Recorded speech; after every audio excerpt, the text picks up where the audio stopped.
fonds qui a pour vocation de financer des enterrements et des rapatriements des musulmans qui n'ont pas les moyens. On a aussi un fonds qui a pour vocation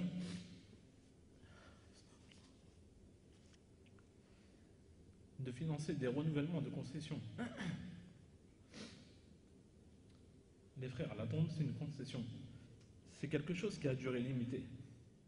S'il n'y a personne qui paye pour vous, qu'est-ce qu'on fait de nos frères? Ils sont déterrés. Ils sont déterrés, mis dans une boîte qu'on appelle un ossuaire, c'est une boîte qui est plus petite,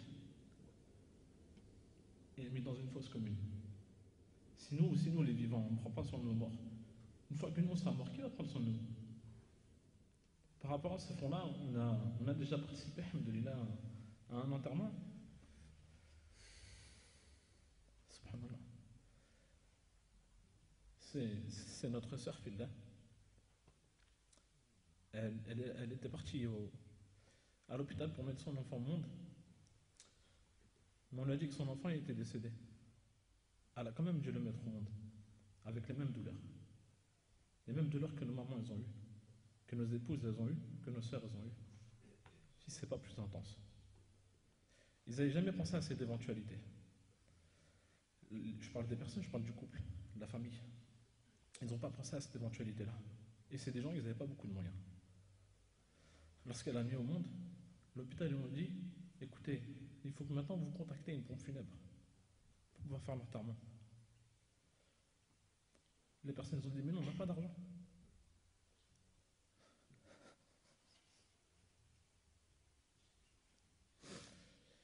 Ils ont dit, laissez-le nous. Donnez-le à la science, c'est gratuit. Voilà, par manque de connaissances, ils ont accepté. Ils ont gardé le bébé pendant plusieurs jours. Ils ont sorti des prétextes pour dire, voilà, c'est pour voir quelles sont les causes, pour faire en sorte que ça ne se repasse pas, des choses comme ça et tout. Quelques jours après, ils sont rentrés chez eux, la famille était déboussolée. Mais pourquoi vous avez fait ça? Qu'est-ce que vous avez fait? Il faut le reprendre. Nous, on va trouver l'argent, Inch'Allah, on va trouver l'argent. Il faut le reprendre. On va demander à la communauté du prophète Mohammed, il faut reprendre le bébé, il ne faut pas laisser là-bas. Ils ont gardé le bébé, je pense, pendant 4-5 jours. Nous, on a été contactés par la pompe funèbre pour essayer d'organiser une collecte. Il leur manquait un petit peu d'argent.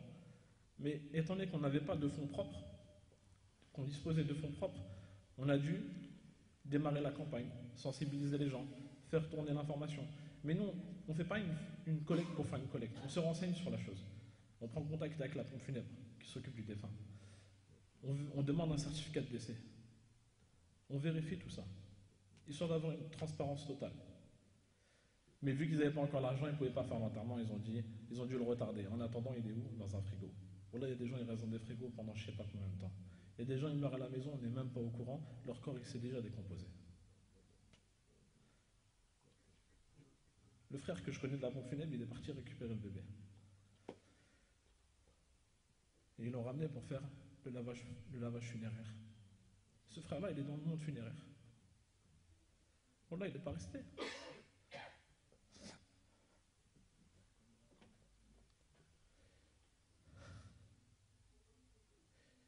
Ils ont rendu le bébé.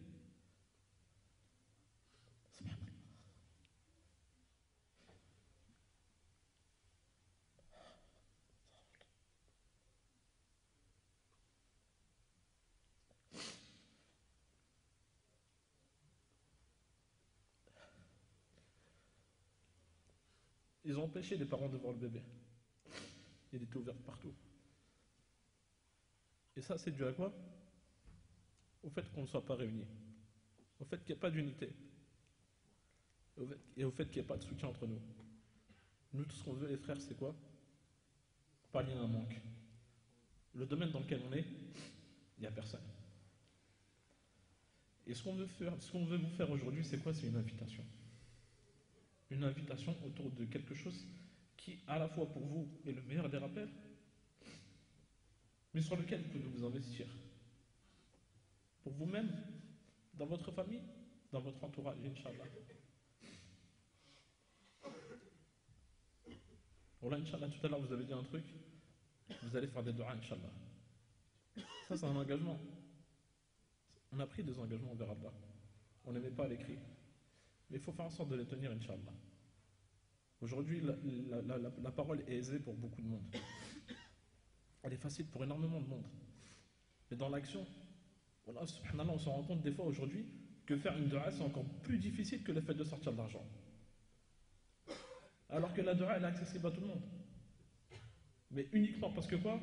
On n'est pas touché par la situation, on ne se sent pas concerné. On fait une dua à quoi? En wifi. On fait une dua vite fait.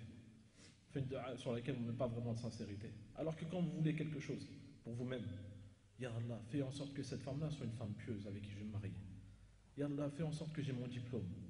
Ya Allah, fais en sorte que j'ai mon permis. Ya Allah, fais en sorte que j'ai ce travail.